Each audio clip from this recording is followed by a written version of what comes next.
I have some legal docs out. I'm going to see how it plays out. Why would a Christmas tree concierge business not work? I want you to tell me. I saw this LinkedIn post. Every month, I write my boss a $1,000 check. And if I don't make 1,000 cold calls that month, then he can cash the check. I've never once broken it. If a business model depends on spamming someone with flyers in the parking lot of your main competitor, I am 1,000% all for it. If you're not in that Christmas tree subscription game, then where you at? Do you remember that episode we had a couple months ago about the idea to take the random viral, like TikTok shop type ideas and put them in a store? Remember that? Yeah. Pop up. Mm-hmm. Yeah. Well, someone's doing that on the promenade in Santa Monica. There's a literal, like a TikTok shop. It's not TikTok shop. It's this company called Outlandish. And it's a physical retail location where you can sell stuff on TikTok shop live. You can watch people selling live. You can test products. You can buy products in person. You can take classes on how to sell on TikTok shop. You can take classes on how to sell on live stream. And it's all right there. Exactly like we talked about. Did they acknowledge that they got it from us? I have some legal docs out. I'm going to see how it plays out. No, apparently this company's been around for a few years, but they've never done like a physical retail store until like last week. They opened it. I had heard that the promenade was actually having a hard time. It's 3rd Street Promenade, you said, right? Mm-hmm. Yeah, I heard that they were having a hard time with leasing space. Like they were getting a lot of tenants leaving. I guess there's a really big homeless problem there in particular. So, I mean, it would make sense if they just have some free space to throw up that idea. It's pretty crazy. The company who's doing it, they're a legit company. Like, have you heard of them before? No, but they're legit. Yeah. I never heard of them. Come to Dallas next. All right. Chris, let me ask you a question. Are we the startup bros or the holdco bros? Both. We're the holdco bros. Thank you. You're right. Yeah. That's what I said. We don't just talk about startups. You like how I just like bulldozed through it? Mm-hmm. You're like, both. Absolutely. You're right, Chris. We are only the holdco bros. So I bought a Christmas tree. And when we were buying it was $120 tree. Typically, we will buy Christmas trees and we spend like $10 or $15. We get a permit and we go to BLM, Bureau of Land Management. Yeah, Black lives do matter. I agree. Thank you. Black Lives Matter land. And we cut down a tree and it's 10 or 15 bucks and it's a cool experience. We didn't do that this year because the people we usually go with, and anyways, whatever. It's a whole long story. And so instead we went to the place that was selling a Christmas tree near our house at the grocery store. It was $120 to get this tree. So it got me thinking. 2 ideas. One's a dumb idea. One's a good idea. The first one, the dumb idea, is I haven't looked at any of the regulations. I don't know if it's legal or not legal. I can't imagine it's like marketed as legal. But what if there was a concierge Christmas tree business where I buy 20 permits a year. So I cut down 20 trees and I take it and I deliver that to people's homes. Now, you could get like as crazy with it as you wanted, right? Like you could take pictures of it and they could choose it virtually and the kids could look at it and they could name the tree for maybe they named the tree 3 years ago and they've been watching it for 3 years and it's finally ready to cut down. That's kind of too short of a period of time, but you get what I'm saying. Mm-hmm. For significantly cheaper than the $120, I mean, maybe $60, you go up, you cut down 10 trees, costs you $100 because you went and bought the permits. And then you go and deliver the trees to each person for $60. And you just made, $600. Obviously, your labor is included in there. Why would a Christmas tree concierge business not work? Is this the good idea or the bad idea? This is the bad idea. Okay. That's good. No. Okay. Any idea could work with the right distribution and execution. Okay. I will say that, right? If you got Elon Musk to tweet about this idea, it would work. Okay. Just by the law of large numbers. But aren't people paying for the experience of trekking up there in the mountains and cutting it down? No, this is what I'm saying. It costs me $10 to $15 to buy a permit to cut down a tree. Mm-hmm. Or I go to Albertsons and buy a tree in the parking lot that's pre-cut and it costs me $120. Right. So what I'm saying is a hybrid. If I was a young person and I was like, I'm just gonna have a side hustle this Christmas, I'm going to make $2,000, whatever. Why wouldn't I just buy permits, go cut down trees and then deliver these to families? And then on the back end, charge them another $50 to come pick up the tree after Christmas is done. It's like your pizza business that we talked about last week, right? Like it's not necessarily, it's like I'm going to go Okay. scale it, but it's just, No. I know. Shoot. There's no idea that's too small for me. Okay. No judgment here on that. my wife says that all the time. There's no such thing as too small, Nick. First of all, Cindy, I'm sorry you had to hear that. That's my mom who listens to this. Okay. So and to my mom, you're welcome. Because I'm sure she had a hearty laugh. So this is an alternative to the Albertsons buyers. You're saying it's a cheaper alternative. Yeah. Not to the people who are going to go cut down the tree themselves. Like I'm not marketing to them. Okay, but that's what my question was assuming. Yeah, no. Okay, so I like this because positive cash flow conversion cycle. Collect the money up front. Venmo me $60, or Venmo me $100 if you'd like it delivered. You get paid up front, right? And you could say, hey, 15 of the 60 goes straight to the BLM. That's the permit. The rest goes to me. $40 extra if you want it delivered. Or you could pick it up in the parking lot Saturday morning between 9 and 11 a.m. So I like that. It's cheaper. You're cutting out the middleman. You're cutting out the multi-billion-dollar company that's selling it in the parking lot. Why wouldn't that work? I don't know. Why wouldn't it work? Like it seems like the side hustler's paradise. Like, oh, of course, I'll go cut down some trees. I'll deliver them. And not only will I deliver them, but I'll pay you to pick them up too. Like I'll handle everything end to end. What's the distribution strategy if you're not on a busy corner like Albertsons is? Two things that I thought of to start with. Old school, I know. I'd probably put flyers up at Albertsons. People are there, like they're seeing the tree farm anyways. But then all of a sudden they see this flyer that's like, I'll go cut you down the tree. Cool. You're dirty. Dirty deeds and they're done, they're cheap. That would be one way I would do it. The other way I would do it, again, this is if I was local, I would join some of the local Facebook groups and just say like, hey, I'm doing this year. Anybody who's interested, let me know. Because there are tons of Facebook groups in Eagle, Idaho. I would just go join 20 of them since I live here, offer that as a service and see who bites. I like it. Absolutely. I mean, if a business model depends on spamming someone with flyers in the parking lot of your main competitor, I am 1,000% all for it. I'm in. I'm in. All right. So here's my second idea with this. I got curious and I started chatting it up with the guy who was there. He's not the owner of the tree lot, but he's worked with the company for a long time. And I'm like, hey, how long have you guys been here? We've been doing this for 30 years. He sounds nothing like this, but it just works for this part. This is, yeah. Oh, we've been doing this for 30 years. How do you do it? Oh, we have to get in contact with Albertsons and they award us a contract every few years and we just come and set up the trees. I'm like, really? You've had it for 30 years? He's like, yes, sir, we have. What's the name of your company? Tells me the name of his company. It's a landscaping company. A landscaping company owns this tree lot, right? He's like, yes, sir. I'm like, how long have you been around? We've been around 2 generations at this point. So it got me thinking. I'm like, dude, this could be the perfect business to go out and like try to buy. So what do? We started doing some research. I find the name. This is the meme of Vince McMahon when he's sitting in the ring and it gets like progressively more excited. Oh, yeah. I was thinking Vince Vaughn for some reason. I'm like, what? No. So like the first thing I was just like, you've had this for 30 years? Okay, tell me more. Then he tells me, oh, you're owned by a landscaping company? Oh, okay. You had my attention, sir, but now you have my focus. My grandson calls me the Boomer Silver Tsunami. Go on.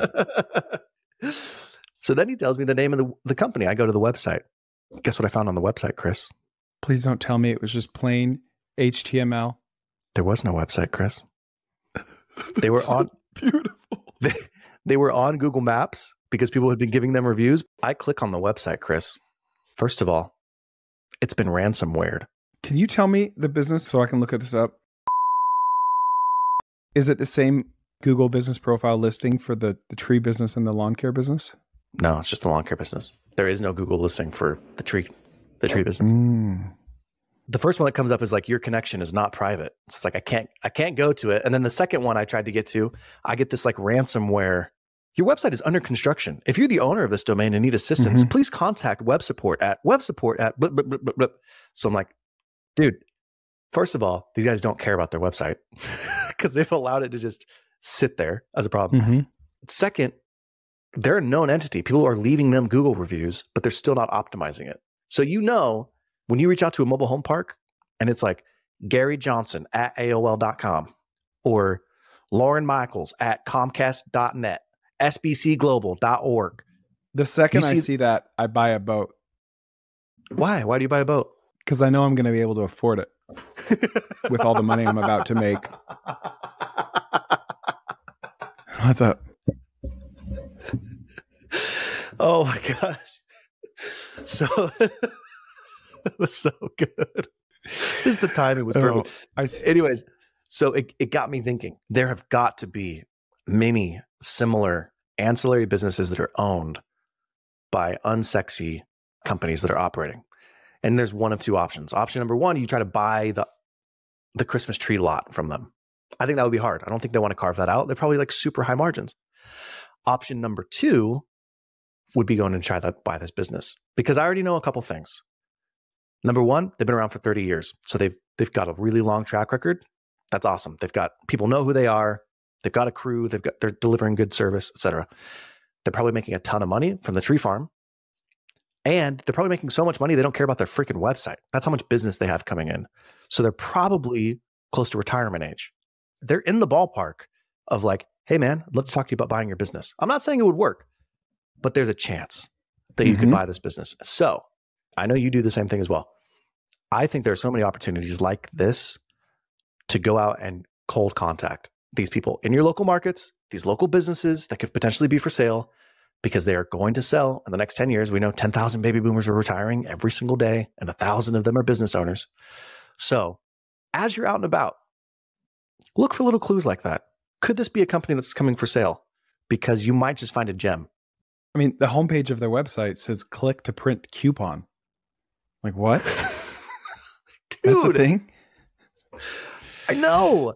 And it like not even necessarily I want to get into landscaping, but if I did, like, dude, this would be a perfect opportunity. This is the type of business that I'm looking for, is like an owner who's making so much money they don't even care about their branding or their website, and they're probably close to retirement. I want to reach out to them. I have like 4 sub business ideas based off of this one. First of all, Andrew Wilkinson was on a podcast and he talked about an idea that I thought was really interesting. You know, they have like the Roombas for lawn mowing now. Have you seen those? I mean, makes sense, but no, I didn't know. It's like a fully autonomous robot lawnmower. And of course, what do the haters say? Oh, insurance. Oh, it'll cut your feet off. Oh, like as if they don't have sensors. It's the future, right? We're moving that direction. But guess what? We've had Roombas in the house for over a decade, still selling brooms, still sweeping, right? There's room for everyone here. Now, this was said from a tech guy who's probably never mowed a lawn in his life, but his idea was buy a landscaping business and take a subsegment of the customer base and say, hey, we're beta testing these robot lawnmowers. We're going to drop them off and then we'll come back and pick them up in a couple hours. And you just buy a fleet of these Roombas for the lawn. You drop them off. You train it to the yard once. You program it. And you just drop them off on your route. Instead of having a whole crew of guys, it's just one guy dropping them off. Pick them up, charge on the drive, drop them off at another set of houses. What do you think? I just had the mental image that 10 years from now, we don't see Hector driving around doing lawn care. We see freaking Kevin, the nerd, driving around doing lawn care. He's like, can I just kind of pick up these robots? Oh, this one's malfunctioning. I'm just going to go back to the car. Pale white skin, looks like a vampire. Never been outside in his life, making $40,000 a week. Servicing all the machines. Yes. Oh, looks like we got to reboot this thing. Have we tried unplugging it and plugging it back in? That's so good. I don't hate the idea, but that just seems like super capital intensive. You got to buy the landscaping company and then you got to buy all the machines. You don't have to buy a landscaping business. I mean, it's less capital intensive than having a whole crew of landscapers and lawnmowers and equipment and oil and moving parts. And oh, these are cheaper than traditional lawn equipment? They're pretty comparable because they're a lot smaller. Oh, so they're all electric. Yeah, they're all electric and they're small because you don't need someone to sit on them, right? They're literally like the size of a Roomba. And a commercial riding mower is easily $8,000 to $15,000. And these do not cost that much. The downside is they take longer, but there's no one riding them. So it doesn't matter. So I think for like cookie cutter neighborhoods, like you see in the suburbs, 5,000 square foot lawns, these are perfect. You train them to the lawn. It remembers that. You drop it off, you pick them up. So that's one idea. That's a cool idea. Interesting, right? Second idea, this is like far out there in the future, but obviously Figure, Tesla, they're all making these robots and they're going to go in the house. You can't tell me there's not going to be a business that literally just drops off a $10,000 robot at someone's house, cleans it, and then someone comes and picks it up. Like the counter argument to that is like, what? Why wouldn't they just buy their own robot? Okay, well, I just did an episode about a guy that rents out appliances for $60 a month. Appliances cost $300. And some people rent them for years at a time. They would rent the robot as a cleaner? I'm talking about a cleaning business that owns a bunch of like Tesla robots that drops it off. Optimus. They clean the house. Yeah. And then they just come and pick them back up. The way you're thinking about it reminds me of the way we used to talk about Tesla probably, I don't know, 5 years ago, because they've been promising FSD for years. And like you and I would talk about, dude, just freaking buy a fleet of Teslas, wait, and then rent them out. They'll be their own taxi. Like it's very similar to these robots. Yeah. Well, you saw Tesla release that, right? Like the design for it. Yeah. It's It's freaking rad. He promised to be ready by 2020. We're a little late. Elon? Overpromising? No. Not our king Elon. All right. So that's one thing. Okay. We're going to go in that direction. That's where things are headed. Does it mean that cleaners are out of business? Not at all. Okay. No.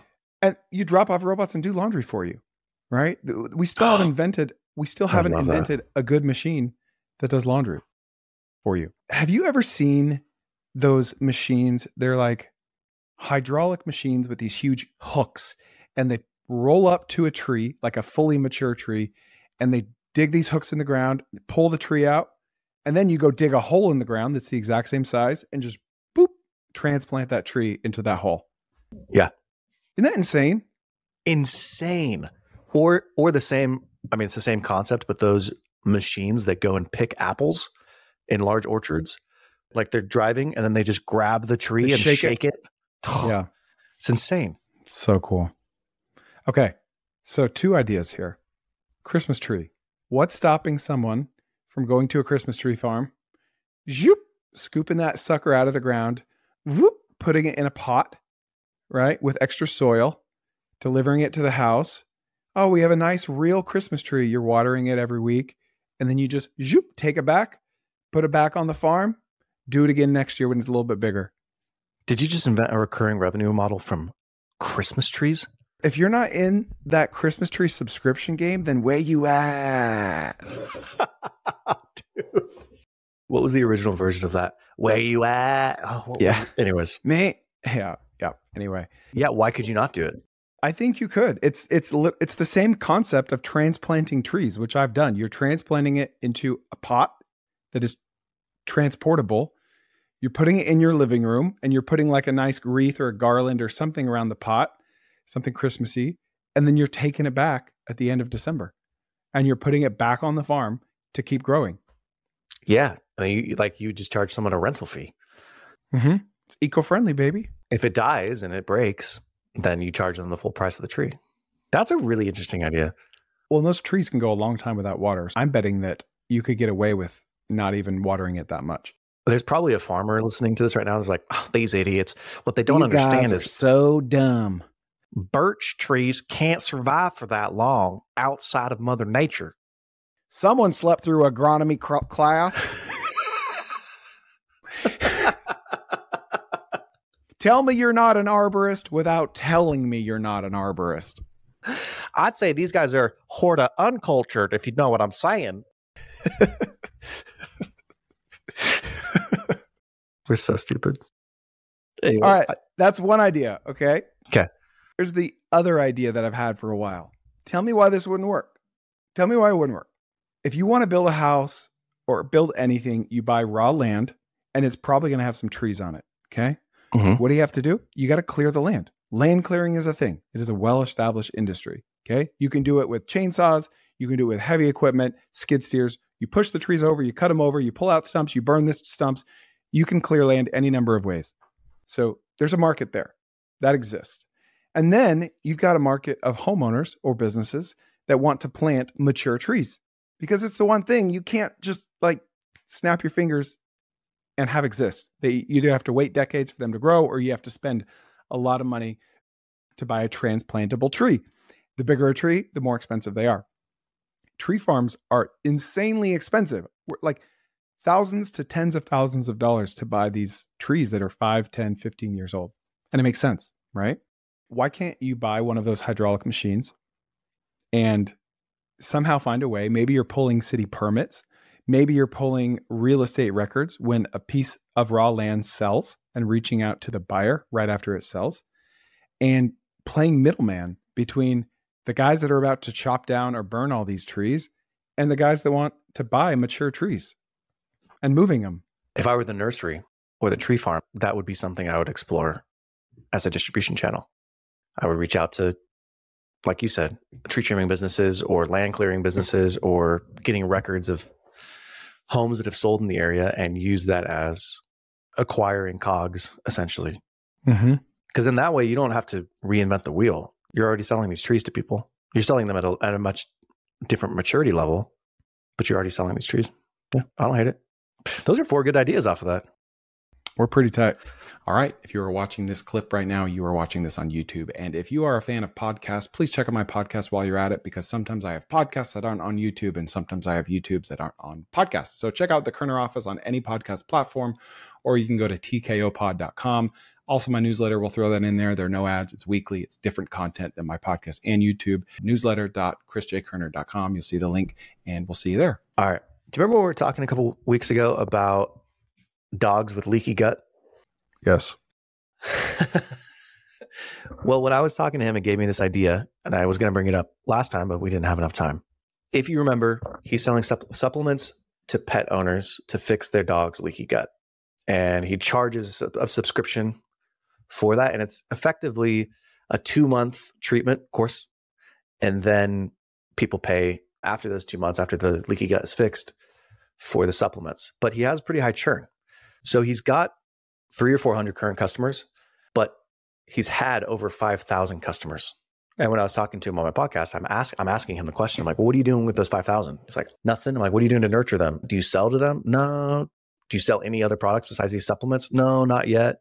And it got me thinking. I'm like, how many other companies are like this? How many other Shopify or small businesses, Shopify stores or small businesses, e-commerce businesses, just have massive email lists that they're not utilizing? And we've talked about going and buying email lists, which I still think is a really cool thing, or buying Facebook groups. But the idea that I had would be to spin up an agency showing small businesses how to better monetize their customer lists. So, for example, these are some things that you can do with a customer list. You can send surveys. You can do special giveaways. You can announce product launches. You could just start a newsletter to give generalized updates. But your customer list is very similar to LinkedIn. Many people only use LinkedIn when they're looking for a job. Many people are only using their customer lists when they're trying to sell to them actively. So the question is, there's like 3 main questions. What's your process for capturing customer emails? What's your strategy for nurturing those relationships? And how do you track and determine success? I don't think most small businesses know how to answer those questions. They may know on the front end when they've launched like a sales campaign and they've set up their funnels so that they can actually sell on a specific product. But once they're in the door, they're not doing a really good job of maintaining the relationship with their customers. So I think if you launched an agency around helping small businesses monetize their email lists, whether that's through a campaign, whether it's just nurturing them, whether it's starting a newsletter, whatever it is, and then selling that locally, would be a really cool business. What do you think? Yeah, I like it. So not an email marketing agency that would basically manage someone's email, but it kind of like a consultancy. A little bit. Yeah. And I would only start with existing customers, because there's going to be a natural tendency to be like, oh, well, I'll set up all of your funnels. What does your landing page look like? How do you capture emails? Once the email comes in and you've got a lead, where does it go? How are you responding to it? Within what period of time are you sending them information? I wouldn't do that. There's going to be a natural inclination to do that. I would just focus on existing customers, because eventually then, if you do a good job, the business owner is going to be like, well, can you help me on the front end as well? They've got a leaky bucket. They're losing customers that they've already brought on. So help them patch the hole in their leaky bucket. And then you can help them upstream figure out a better way to set up their funnels. But I just don't think that they're capturing information nearly as well as they could. So you help them with their lead magnet, their email capturing system, and then you help them better monetize their emails. Well, no, you could do that. I would start with just their existing emails and just say, talk to the business owner. Cool. What are your goals? How does a customer typically purchase? What is the life cycle of a customer? How do you stay in contact with them? And then help them craft a customer nurturing campaign or just strategy so that keeps those leads warm. That's the first thing. And then I would help them set up other funnels within their business to help with sales. What do you think you would charge for something like this? And also, second question, what does an ideal customer look like? What size business, what industry? I would start by charging one-time project-based. I know it's really sexy to be like, I charge a monthly fee. I just think if you charge a monthly fee, you're going to continually get blown up by these businesses. Like, set it up one time for them and let them run with it. And then if they have problems, they can come and contact you. I would charge probably $5,000. And I would say, look, this is my ROI guarantee. If you don't get X number of sales within the next Y days, I'll give you half of your money back. You know this with email lists of people who've purchased from you before. If you're a good company, those are the warmest leads that you have because there's a relationship with you already. So I would charge just straight up $5,000, but then I would work into a monthly subscription to help them on the front end. That's the thing that's going to be changing a lot more is like, here's a new campaign you can run. Change the wording of this. This is what the copy should like. It's going to morph into a more traditional marketing and sales agency. An ideal business size, I think, is going to be a sub 1 million business that has a history and a track record. Maybe they've been around for 15, 20 years. Like it's that landscaping company that we described earlier, a little bit newer because that's kind of a little too old, a little too boomerish, but they've got a history. People know who they are. They've got customers. They've got something to work with that you can then show them the real value. If they don't have a big customer list already, then the offering doesn't work. Let me tweak it. So I think sub 1 million is probably too small for someone that's going to spend $5,000 on something like this. I could be wrong. But what about the model of, so Fast Tree Care, right? Our tree trimming business.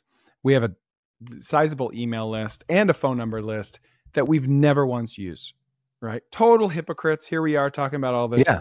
We've never used it. It's like, it's human nature. Like, hey, don't eat carbs. You do. You should take a brisk walk after you eat dessert. We don't. And we know that we should, right? Okay. So we're all hypocrites. But I just went through this a couple of weeks ago because I'm like, all right, let's send a mass email for Fast Tree Care to drum up some jobs. And I would bet over 90% of home service businesses that are sophisticated enough to collect emails are not regularly emailing their list. If they are, they're probably paying an agency, like a full service marketing agency, way too much money to do it for them, which means it's not personalized. It's cookie cutter, copy paste, not very effective. So that means 90% of the home services business out there, I would put at the ones between $500,000 and $5 million in top line revenue.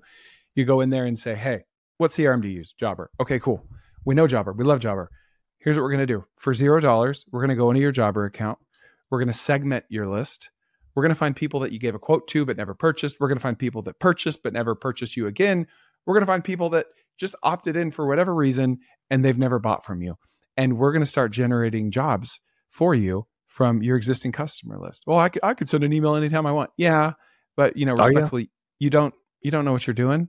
And even if you did, like, you just need someone to click the button. You need someone to hold you accountable. Yeah. We'll just do it for you. Well, what do you charge? Well, nothing. We're going to charge 15% of every job that we bring you. Or we're going to charge you $50 for every quote that we generate for you, every lead that we generate. And that's it. We're just, it's an alignment of interest, of incentives. I like that pricing model. I would go the lead route because it's hard to say, like, it's just hard to track. Like, did that job close? Did they pay? What was the actual price? It's not hard if they are like diligent at using Jobber, because then it would just be in Jobber and we're already in Jobber. But if they're not, well, that's if they have give you Jobber, access. Right. But we would need access to do this anyway.